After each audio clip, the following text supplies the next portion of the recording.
Salut à tous, vous allez super bien j'espère. Alors, dans cette nouvelle formation, nous allons parler du système de grille. Alors, d'abord, c'est quoi système de grille dans Archicad? C'est un outil de conception qui permet aux utilisateurs de créer des modèles de bâtiments précis et cohérents en utilisant une grille régulière.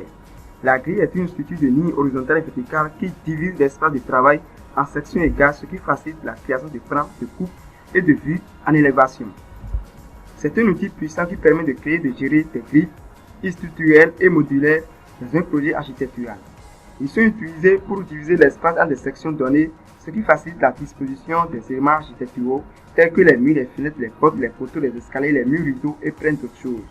Alors, il faut juste comprendre que le système de grille permet de placer des éléments de grille selon une trame prédéfinie, offrant une base régulière pour l'agencement des murs, des ouvertures et d'autres composants du bâtiment. Alors, quels sont les avantages de l'utilisation d'une grille dans Archicad? D'abord, nous avons la précision. Le système de grille permet d'aligner précisément les éléments du projet, ce qui est essentiel pour assurer la cohérence et l'harmonie de la construction architecturale. Nous avons par la suite l'organisation. Il permet d'organiser les éléments du projet de manière cohérente et alignée. Nous avons par la suite le gain du temps. En utilisant le système de grille, les utilisateurs peuvent économiser du temps lors de la disposition des éléments architecturaux. Nous avons enfin la cohérence.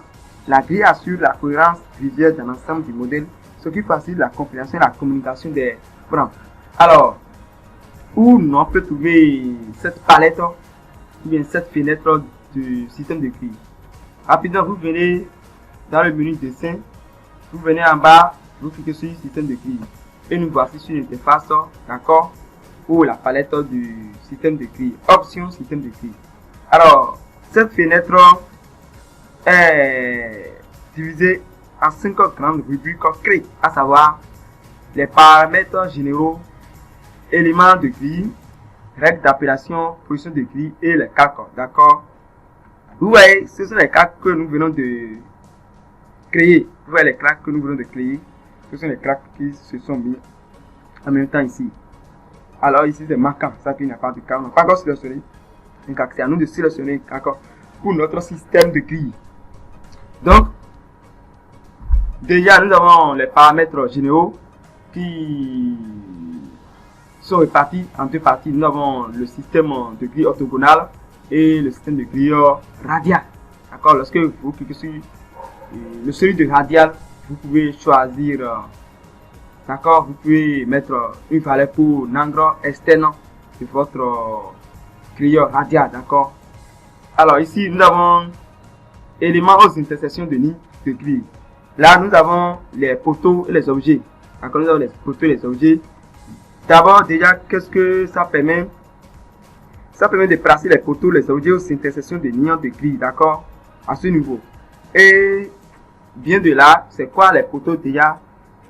Et un poteau, c'est un élément vertical de soutien utilisé pour supporter une charge comme une poutre, d'accord? Ou un plancher. Dans Archicad, les poteaux sont modélisés en tant qu'éléments structuraux verticaux qui peuvent être placés dans le modèle 3D pour représenter les supports verticaux d'une structure, d'accord?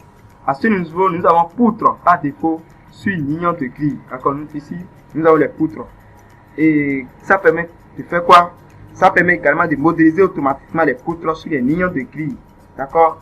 Donc, les poutres, ce sont des éléments horizontaux de soutien utilisés pour supporter une charge horizontale comme un plancher, un toit ou une dalle. C'est un élément qui relie deux poteaux ou qui supporte une charge de la structure.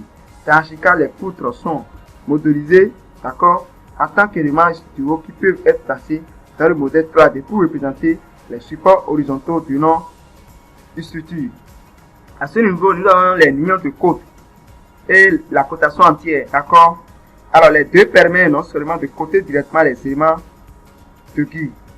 Alors, les deux permettent de coter directement les éléments de grille, d'accord. On distingue à cet effet les lignes de côte et la cotation entière. Ça permet également de nommer automatiquement les lignes tasses. Ok?